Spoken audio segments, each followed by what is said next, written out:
यहोवा YHWH अक्षरों पर आधारित है, जो पुराने नियम में खुदा के नामों में से एक है, क्योंकि प्राचीन इब्रानी भाषा में वॉवल्स आमतौर पर लिखे नहीं जाते थे। यहोवा नाम हिब्रू भाषा का एक शब्द है जिसका अनुवाद है मैं हूं, आई एम। जब मूसा को पहाड़ पर जलती हुई पहाड़ी में खुदा ने दर्शन दिया और इजिप्ट से खुदा के लोगों को छुड़ा कर लाने के लिए बोला, तो मूसा ने खुदा से कहा कि उनके पूछने पर मैं उनको क्या उत्तर दूं कि मुझे किसने भेजा है।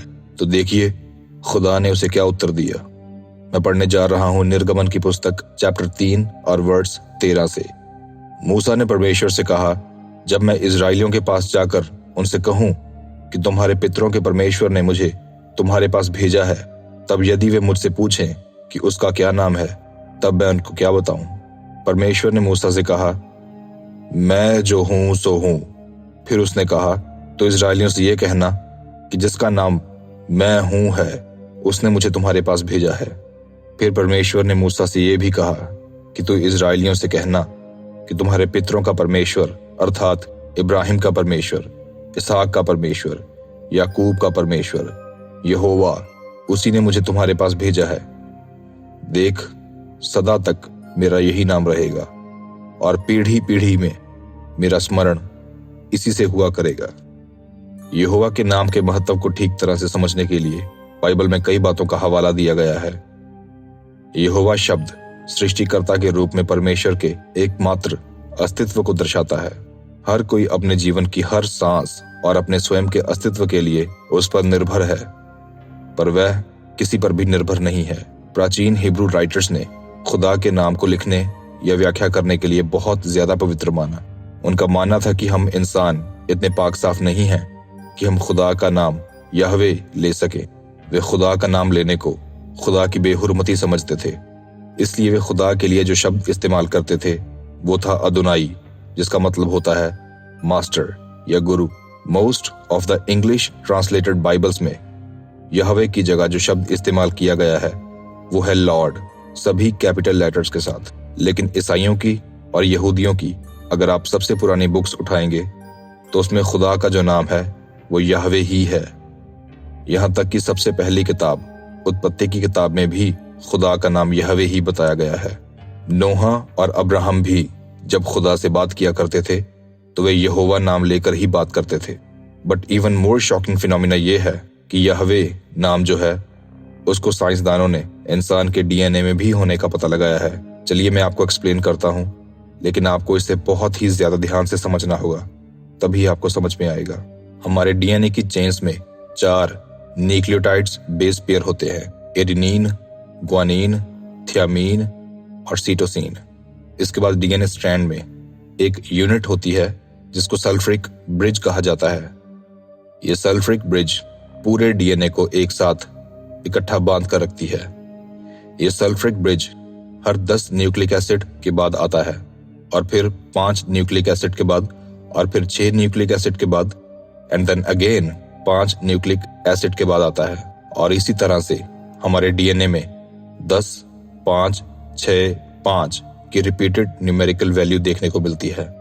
और यही सेम न्यूमेरिकल वैल्यू हमें मिलती है हिब्रू के लेटर्स एंड न्यूमेरिकल वैल्यू के हिसाब से खुदा के नाम यहवे में YHWH, यानी हिब्रू में यूद हेव वाव हेव 10, 5, 6, 5, जैसा कि आप इस वक्त अपनी स्क्रीन पे देख रहे हैं। इसके अलावा अगर आप योद हेव वाव हेव ऊपर से नीचे के क्रम में लगाएंगे तो देखिए क्या बनता है, एक इंसान की आकृति। यहवे नाम के यही 4 हिब्रू अक्षर योद हेव वाव हेव टेंपल माउंट की दीवार पर भी उभरने शुरू हो चुके हैं। योद हेव वाव तो मुकम्मल तौर पर बन चुके हैं, लेकिन हेव अल्फाबेट अभी उभर रहा है, जैसा कि आप देख पा रहे हैं। इस चीज ने इजराइल के यहूदी रबियों में हलचल मचा दी है। अनेकों लोग इसे देखने के लिए वहां पहुंच रहे हैं और बहुत सारे यूट्यूबर्स वहां की वीडियोस बनाकर लोगों को दिखा रहे हैं। लेकिन इंडिया के कुछ पास्टर लोग इसे सिर्फ एक कोइंसिडेंस बता रहे हैं, लेकिन कोइंसिडेंस एक आध अल्फाबेट्स के साथ हो सकता है, सारे के सारे चारों अल्फाबेट्स के साथ नहीं, और वो भी एकदम सही क्रम में। इज़राइल के खुदा का नाम यहवे यानी यहोवा है, और यही खुदा जीसस क्राइस्ट के अवतार में धरती पे आया, यहवे इन द फ्लैश। यूहन्ना की किताब चैप्टर 1 और वर्स 1 से 3 तक मैं आपके सामने पढ़ने जा रहा हूं। आदि में वचन था, और वचन परमेश्वर के साथ था, और वचन परमेश्वर था। यही आदि में परमेश्वर के साथ था। सब कुछ उसी के द्वारा उत्पन्न हुआ, और जो कुछ उत्पन्न हुआ उसमें से कोई भी वस्तु उसके बिना उत्पन्न ना हुई। यही परमेश्वर इंसानी देह लेकर आया, जिसका प्रूफ हमें मिलता है बुक ऑफ जॉन यानी यूहन्ना की किताब चैप्टर 1 और वर्स 14 में। और वचन देहधारी हुआ और अनुग्रह और सच्चाई से परिपूर्ण होकर हमारे बीच में डेरा किया, और हमने उसकी ऐसी महिमा देखी जैसी पिता के इकलौते की महिमा। मत्ती की पुस्तक चैप्टर 1 और वर्स 21। वह पुत्र जनेगी, और तो उसका नाम यीशु रखना, क्योंकि वह अपने लोगों का उनके पापों से उद्धार करेगा। जीसस नाम ग्रीक शब्द यीशुआ के लैटिन रूप से लिया गया है, जिसका अर्थ है यहवे सेव्स यानी यहोवा बचाता है।